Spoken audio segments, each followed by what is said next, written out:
चलिए हम आज आप लोग को क्लास 10th के एग्जाम में आने वाले सवाल पे चर्चा करते हैं और ये आप जान लीजिए कि पक्का एग्जाम में आएगा। ठीक है, तो इसको आप लोग एक बार दो बार देखिएगा। मेरा वादा है कि एक बार में ही आपका ये सवाल माइंड में सेट हो जाएगा। ठीक है, उस तरीका से मैं आपको बताऊंगा। चलिए देखिए सवाल करा का कि tan a plus B is equal to root under 3 दिया है ना।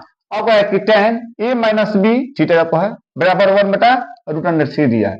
तो कह रहा है क्या यहाँ पे, तो a और b का मान क्या करना है, ज्ञात करना है। ठीक है, तो हमारा क्या दिया है कि दिया है क्या कि यहाँ से देखिए यहाँ पे लिखते हैं हल।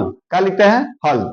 दिया क्या कि tan थीटा के जगह पर दिया है a plus B is equal to root under 3।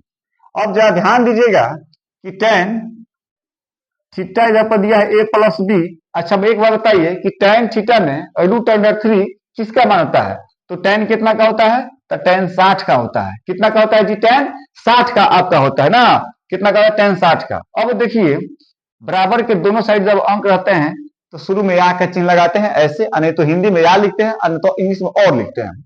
अब देखिए tan से tan ये कैंसिल हो गया ना।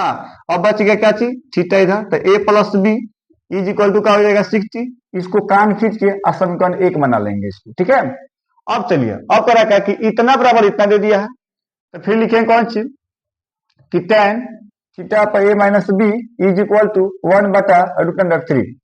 अब देखिए इसको tan a minus B is equal to, अच्छा एक बताइए कि tan थीटा में 1 बटा रूट अंडर 3 किसके बराबर होता है, तो tan 30 के बराबर होता है। किसके बराबर होता है जी, tan 30 के बराबर। अब ये tan से tan खत्म हो जाएगा, या के लगाते चलिएगा ना। अब जरा ध्यान दीजिएगा इधर बच गया कट के a minus B is equal to का बच गया 30। इसको काट खींचेंगे, समीकरण का लिखेंगे 2 लिखेंगे। अब चलिए 1 और 2 को हम हल करते हैं तो a और b का हमारा मान निकल जाएगा ना। तो यहां से लिखते हैं क्या, यहां से लिखते हैं क्या कि देखिए a और b का मान निकालना है, तो समीकरण 1 और 2 को सोचिए जरा ना। अगर जोड़ देते हैं तो ये और ये कट जाता है, अगर घटा देते हैं तो ये और ये कट जाता है। तो हम जोड़ेंगे अच्छा घटाएंगे, दोनों कंडीशन में हमारा मान बारी बारी से निकलेगा ना।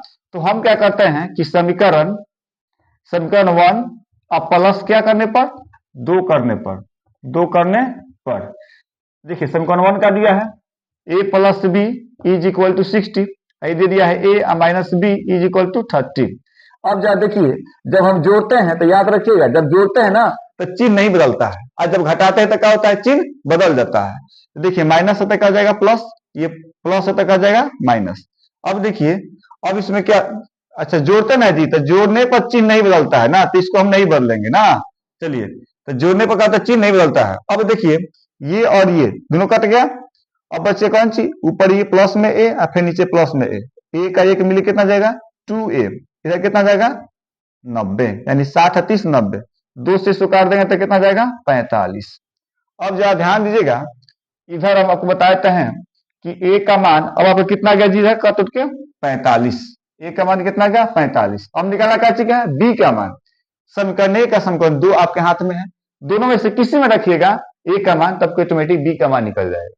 अगर हम ए में निकाले हैं तो आप ये मत सोचिए कि हम बी में निकालेंगे तो हमारा आंसर नहीं निकला, आपका भी सेम आंसर आएगा मेरे ही जैसा। देखिए तो हम लिखते हैं समीकरण 1 में, समीकरण 1 में जिसका मान आया उसी का मान रखेंगे तब ना अगले निकलेगा। तो ए का मान रखने पर ना, ए का मान रखने पर है, ठीक ना। चलिए समीकरण 1 में रखना है तो समीकरण 1 को उतार लीजिए पहले, तो a plus B is equal to दे दिया है 60, ए का वैल्यू दे दिया है 45 और बी का मान तो आपको निकालना ही है।